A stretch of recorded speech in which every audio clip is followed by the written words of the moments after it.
This video is about solving quadratic equation by completing the square.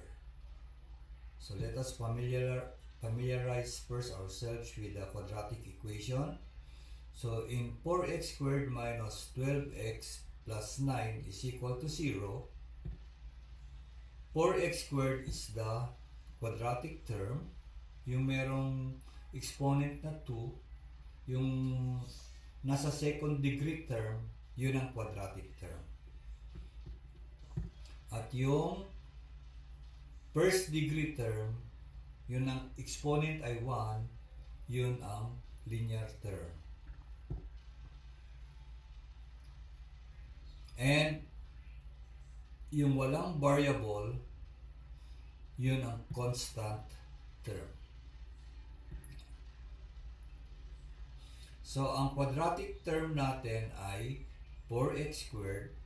Ang linear term ay negative 12x. At ang constant term ay positive 9 or simply 9. Minsan kasi, ang mga terms ng quadratic equation hindi naka-arrange in descending order. So, hindi natin masasabi na ang first term ay palaging quadratic term. Ang titignan natin yung degree. Yung second degree, yun ang quadratic term. Yung first degree, yun ang linear term. At yung walang variable, yun ang constant term. Ang coefficient ng quadratic term ay 4. Ang coefficient ng linear term ay negative 12. And yung constant term natin ay positive 9. I-review natin ang pag-transform ng isang expression para maging perfect square trinomial. Kukunin natin ang 1/2 ng coefficient ng linear term, tapos i-square natin yon. Katulad niyan, ang coefficient ng linear term sa number 1 ay 4. 1/2 of 4 is 2. Tapos square natin yung 2, 4. Kaya yan ay plus 4 para maging perfect square trinomial. Mamaya na natin ita-transform sa factored form. Number 2, ang linear term ay negative 6x at ang coefficient ay negative 6. Kukunin natin ang 1/2 ng negative 6, negative 3, or 1/2 times negative 6 is negative 3, tapos square natin yung negative 3. Negative 3 times negative 3 equals positive 9. So, plus 9 tayo dyan sa x squared minus 6x para maging perfect square trinomial. Number 3, the coefficient of linear term is negative 12. So, ano ang i-add natin para maging perfect square trinomial siya? Just get 1/2 of negative 12, negative 6, then square. So, positive 36. Number 4, the coefficient of the linear term is 18. Get 1/2 of 18. 1/2 times 18 is 9. Then, square of 9 is 9 times 9, 81. So, plus 81. And number 5,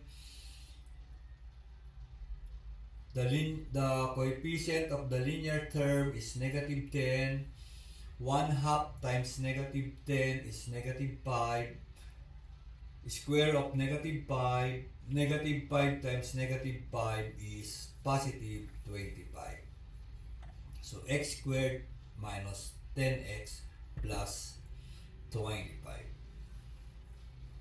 So, there are times na hindi exact yung 1/2 ng coefficient ng linear term. So, ganito yung gagawin natin pag hindi exact. Number 6. The coefficient of the linear term is 1. So, what is 1 half of 1? 1 half times 1 is still 1 half. Then, square of 1 half is 1/4. Kasi 1 times 1 is 1. Then 2 times 2 is 4. The square of 1 half is 1/4. In number 7, the coefficient of the linear term is -1. So 1 half of -1 is -1 half. So -1 half times -1 half is still +1/4. So plus 1/4. Kahit positive yung ating linear term, like sa number 6, or negative, gaya nung sa number 7, still, yung i-add natin laging positive. Kasi ini-square natin yon. Minumultiply natin by itself. Sa number 8, the coefficient of the linear term is -3. So 1 half times -3 is -3/2. And -3/2 times -3/2 is +9/4. So plus 9/4 para maging perfect square trinomial siya.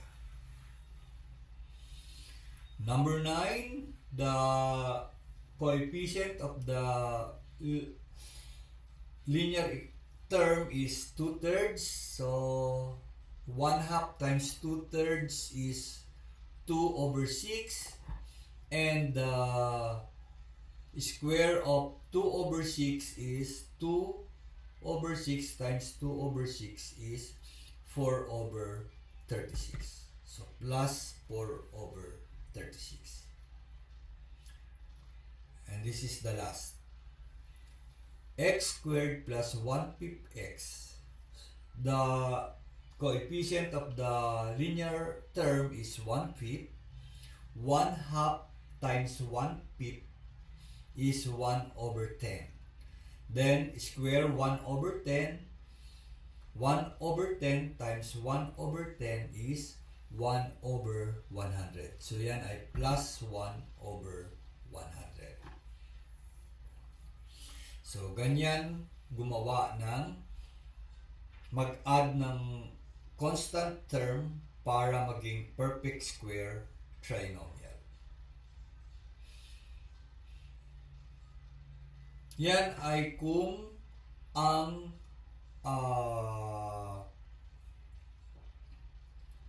coefficient ng quadratic term ay 1. Pero kung hindi 1 ang coefficient ng quadratic term, ia-apply mo ang division property of equality para maging 1 ang coefficient ng quadratic term. Mamaya meron tayong example na gano'n sa solving na ng quadratic equation. Hanapin natin yung factored form. Ayan. Sa number 1, ito ang factored form niya.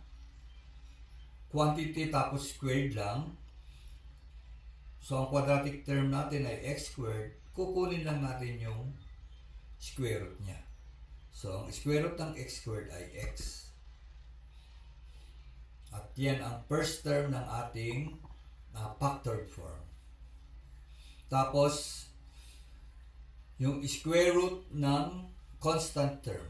Ang constant term ay 4. Kunin natin yung square root. 2. Tapos, ang gagamitin nating sign dito sa factored form, kung ano ang sign ng linear term. So, dito ang sign ng linear term ay positive. Kasi positive 4x yung linear term. Gagamitin natin dito ay positive. Pwede nating i-check yan applying the special products, yung square of a binomial. So, square of the first term, x squared. Multiply the first and the second term, x times 2, 2x, double the product, 4x. Yun ang linear term. And then, yung square ng 2, yun ang constant term. So, babalik doon sa x squared plus 4x plus 4 pag chinek. Sa number 2, square root ng x squared, x, square root ng 9, 3, tapos ang sign ng linear term natin ay negative. So, gagamitin natin negative.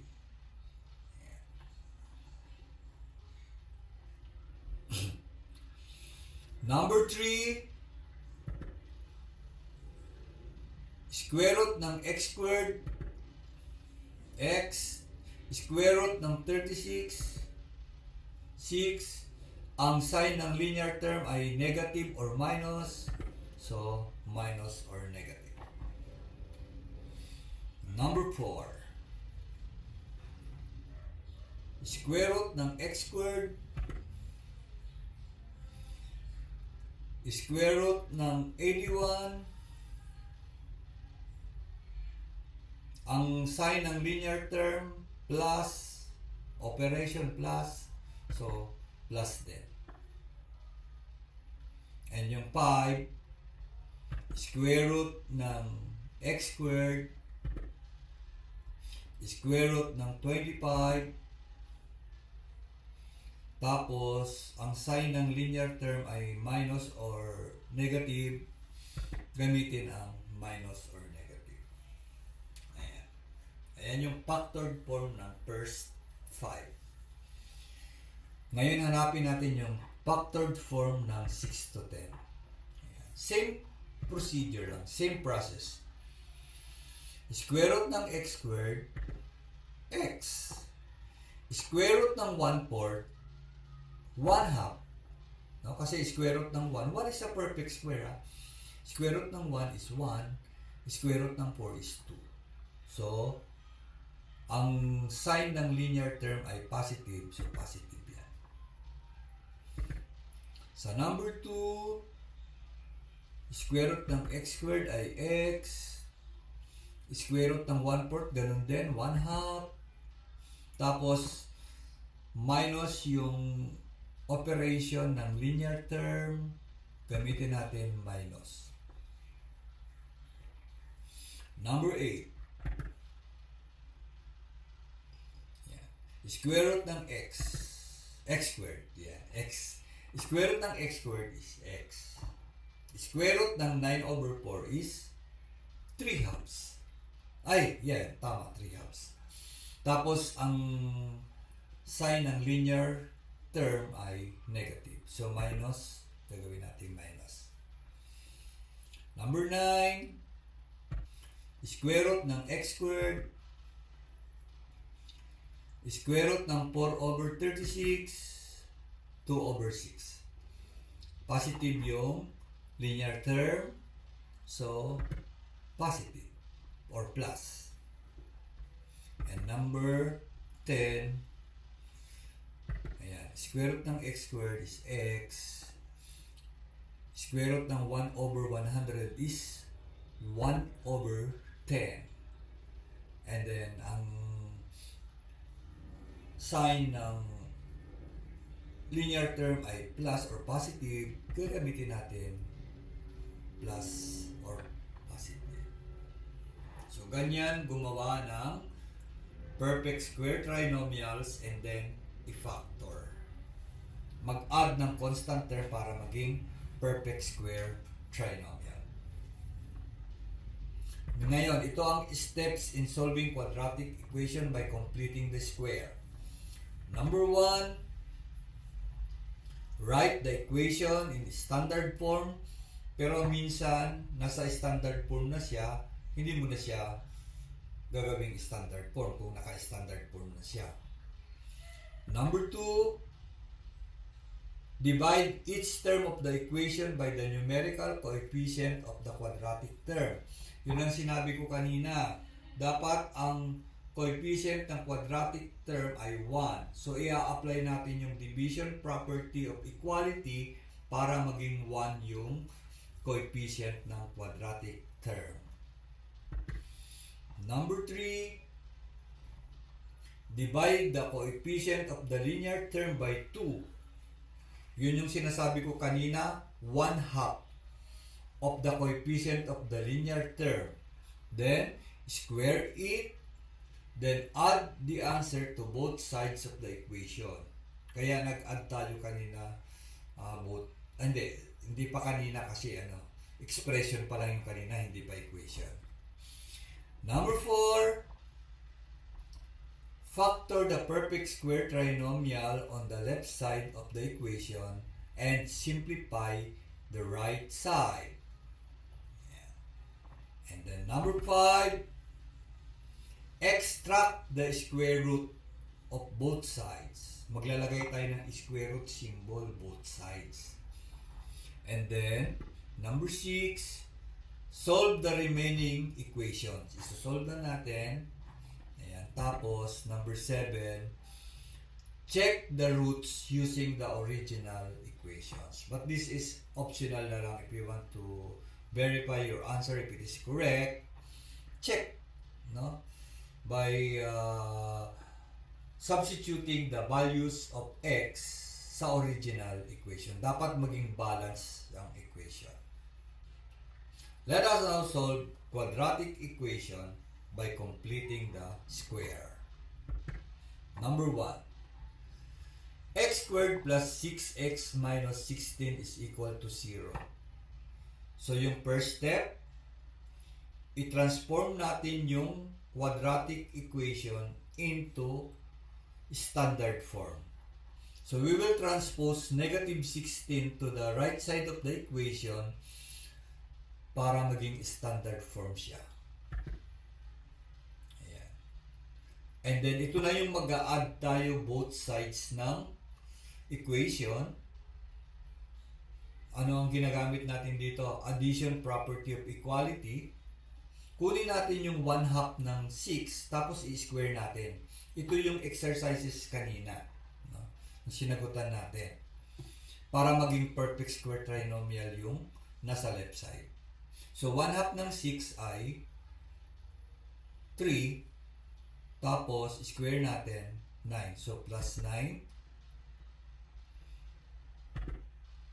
Plus 9 sa left, plus 9 din sa right para walang inggitan, walang silosan, walang awayan. At i-practice yung fairness. And then, next step ay perfect square trinomial na yung nasa left, no? X squared plus 6x plus 9.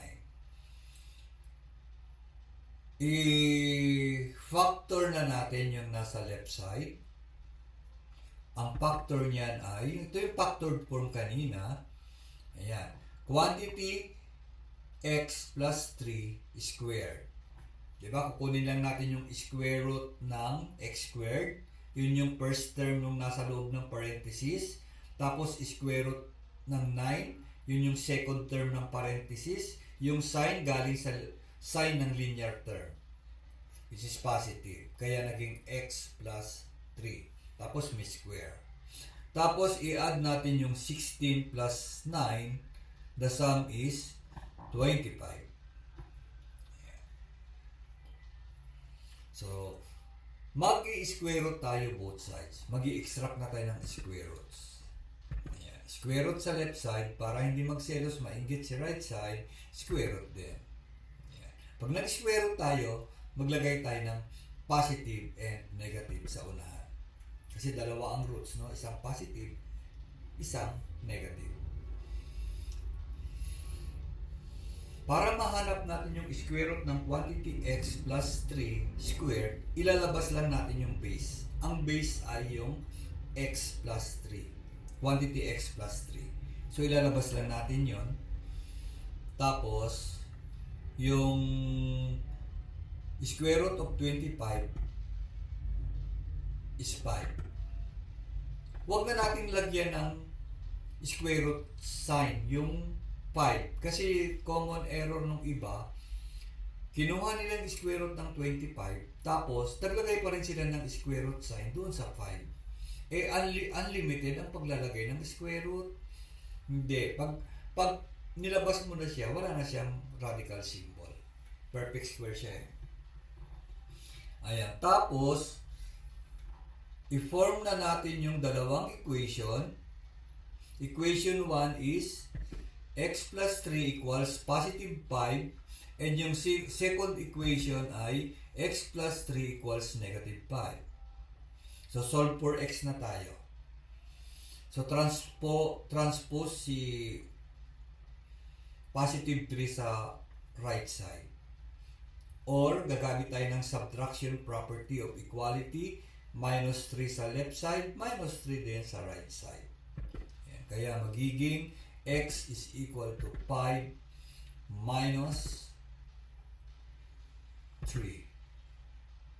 And 5 minus 3 is equal to 2. So, yan yung ating first root. X is equal to 2. To find the second root, x plus 3 is equal to negative 5. I-transpose natin si positive 3 sa right side. Common error ng mga estudyante, pag nag-transpose, hindi nag-change sa opposite. Opposite daw ng opposite. Ayan. Positive 3 magiging negative 3. Yung iba, hindi pa alam i-subtract yan. Kakanta ng integer song. Same signs add and keep. 5 is negative, 3 is negative. So, same signs add and keep. Negative 8. So, yan yung second root natin. First root is 2 and the second root is negative 8.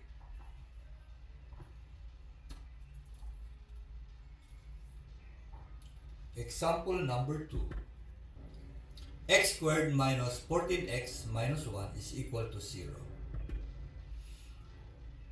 Gawing standard form, i-transpose si negative 1 sa right side, magiging x squared minus 14x equals 1. Mag-a-add na tayo para maging perfect square trinomial yung nasa left side. Kunin ang 1/2 ni negative 14. Negative 7. I-square si negative 7. Negative 7 times negative 7 is positive 49. So, para walang inggitan, walang silusan, walang awayan, plus 49 din sa right side. Factor si left side. So, ang factor ni left side ay quantity x minus 7 is squared. Kasi yung square root ng x squared is x. Tapos, square root ni 49 is 7. Yung minus 7, galing yun sa yung minus sign na sa loob ng parenthesis, galing yun sa sign ng linear term. Tapos, 1 plus 49 is 50. May pattern naman, ano? Yung susunod na step dyan, square root. Square root natin both sides. Ayan. So, ilalabas lang si base. Ayan. Ilalabas lang si base. Tapos, plus negative. Tapos, ipapactor natin yung 50. Na yung isang factor ay perfect square. So, ang 50 ay 25 times 2. Hindi pwede yung 10 times 5 kasi sa 10 hindi siya perfect square, yung 5 hindi siya perfect square. Hindi mo siya masisimplify. Pero pag 25 times 2, yung 25 perfect square, yung 2 hindi perfect square. Masisimplify mo. So, hindi ko na ipapakita yung 25 times 2. Kasi yung 25, ilalabas natin. Square root ng 25 is 5. Ayan yon. Tapos, yung 2, square root of 2 pa din. Alam niyo saan galing yan ha? Square root of 25 times 2. Tapos yung 25 perfect square, yun yung 5. Ayan. Tapos, x is equal to, itatranspose natin si negative 7 sa right side.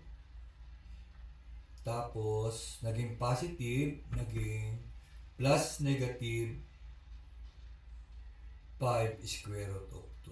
So, dalawa ang roots mo. Pwede na yung answer na yan, pero kung gusto mong dalawahin, ayan, yung unang answer ay yung x is equal to 7 plus 5 square root of 2, at yung pangalawa ay x is equal to 7 minus 5 square root of 2. Ayan. Pero pwede na yung may plus negative sa taas.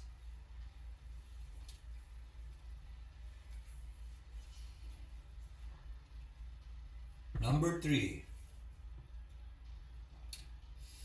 2x squared plus 20x minus 22 equals 0. Ito yung sinasabi ko kanina na dapat ang coefficient ng quadratic term ay 1. Pero ito ay 2, no? 2x squared.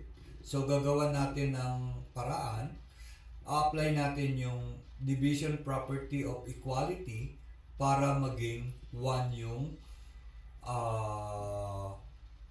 quadratic term. Coefficient ng quadratic term. Pero gawin muna natin siyang standard form. Ayan. Transpose natin si negative 22 sa right side, naging positive 22. Standard form na siya. Tapos, magdi-divide tayo ng 2. Kasi ang objective natin ay maging 1 ang coefficient ng quadratic term. Ayan. Simplify natin. 2x squared divided by 2 is x squared, or pwede nang makancel yung 2 over 2. Naiwan na lang is x squared. Plus 20x divided by 2 is 10x. And then is equal to 22 divided by 2 is 11. Ayan. Saka tayo ngayon mag-add ng 1/2 ng 10. 1/2 ng 10 ay 25, 5. Tapos square natin, magiging 25. So, plus 25 plus 25. Yan. Tapos, i-factor na natin yung sa left side, yung perfect square trinomial. So, ang factor niya is x plus 5 square. Tapos, 11 plus 25 is 36. Tapos, extracting the square root, both sides. Siyempre, pag nag-square root tayo, may plus negative.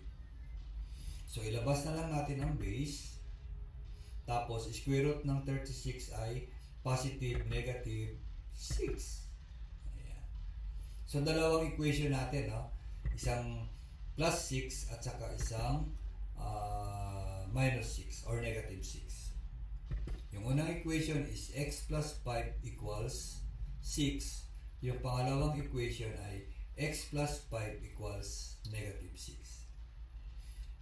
Solve for x na. Transpose na lang. Ayan. Huwag kalilimutang mag-opposite ha pag nag-transpose. Yung iba, octopus. Ayan. 6 minus 5 is 1. So, yan yung ating first root.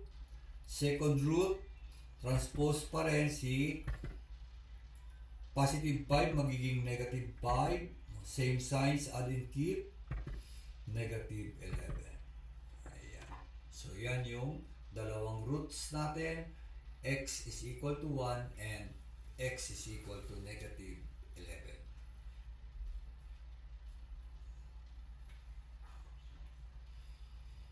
Number 4. Ayan. X squared minus x minus 5 equals 0. Standard form muna natin. I-transpose natin si negative 5 sa right side. Magiging positive 5. Tapos, get 1/2 of negative 1. 1/2 of negative 1 is negative 1/2. Then, square negative 1/2.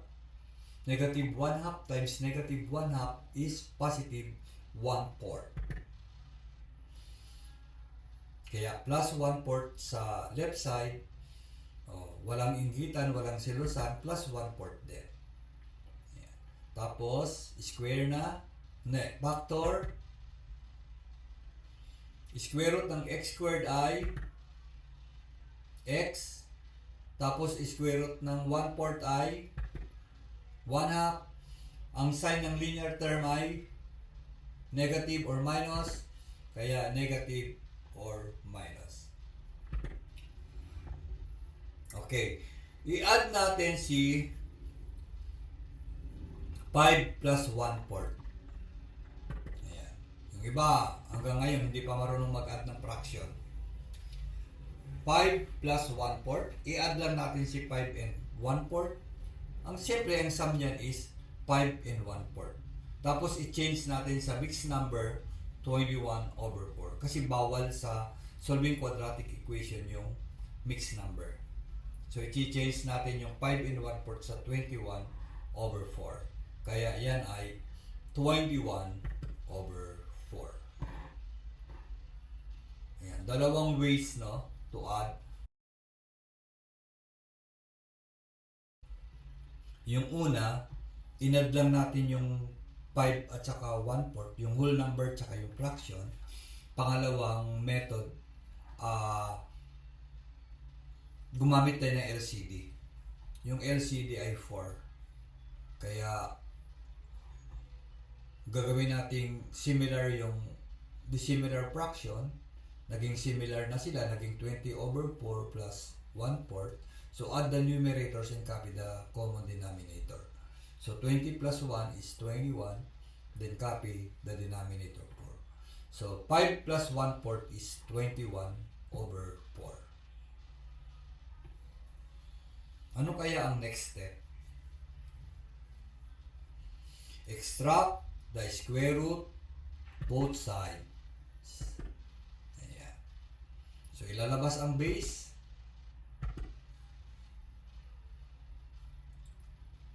Plus negative. Yung square root ng 21, square root of 21 na siya, hindi na siya pwede masimplify. Kasi ang factors ng 21 ay 21 and 1 at saka 7 and 3. 7 hindi perfect square. 3 is also not a perfect square. So, hindi na siya masisimplify. Square root of 21 na lang siya. Pero yung 4, masisimplify yung 4. Square root ng 4 is 2. Ayan. Tapos, i-transpose na lang natin si negative 1/2. Pag transpose natin si negative 1/2, magiging positive. Ayan. Positive plus square root of plus negative square root of 21/2. Or, pwede nating i-all over 2 yan. Gayahin lang natin yung numerators. 1 plus minus square root of 21 all over 2. So, kahit saan pwedeng sagot. Ayan. Box the final answer.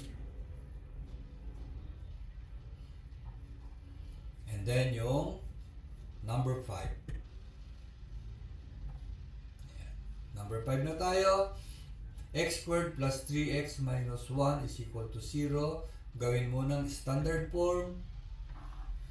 I-transpose si negative 1 sa right side, magiging positive 1.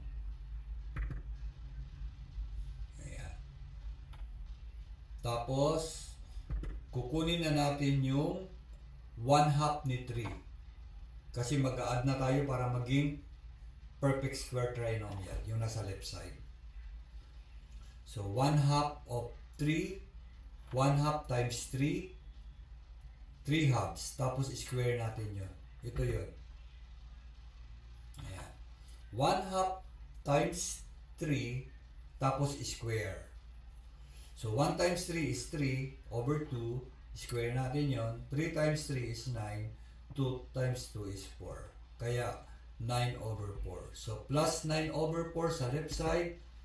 Para hindi magselo si 1, plus 9 over 4 din. Tapos, factor. Ayan. Square root ni x squared. Square root ni 9 over 4. Sine ni linear term, positive. Equals, o i-add natin si 1 plus 9 over 4. So, ito na lang ang gamitin natin. Ayan. 1 plus 9 over 4, add lang yung 1 at saka 9 over 4. 1 and 9 over 4. Mixed number siya na may improper fraction. Tapos, i-change natin sa sa improper fraction. 1 times 4, 4 plus 9, 13. So, 13 over 4. So, 1 plus 9 over 4 is 13 over 4. Next step, extract the square roots both sides. Siyempre may plus negative. Ayan. Positive, negative pala. Or plus, minus. Ilabas ang base.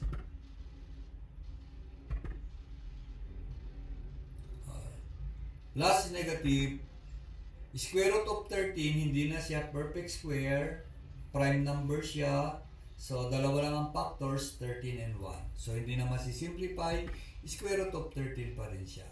Pero si square root of 4, perfect square, pwedeng ilabas. 2. Ayan na. Tapos, ano na?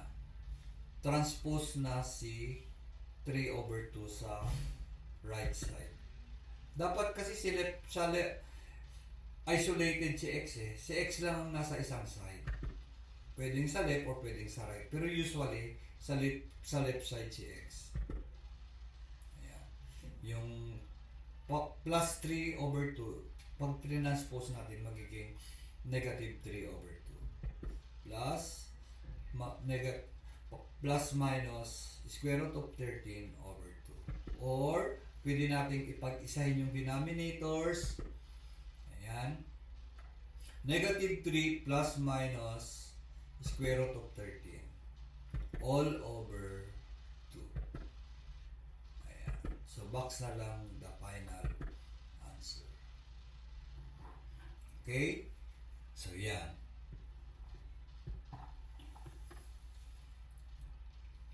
Pag-aralan nyo para lodi petmado kayo sa written work 1.2.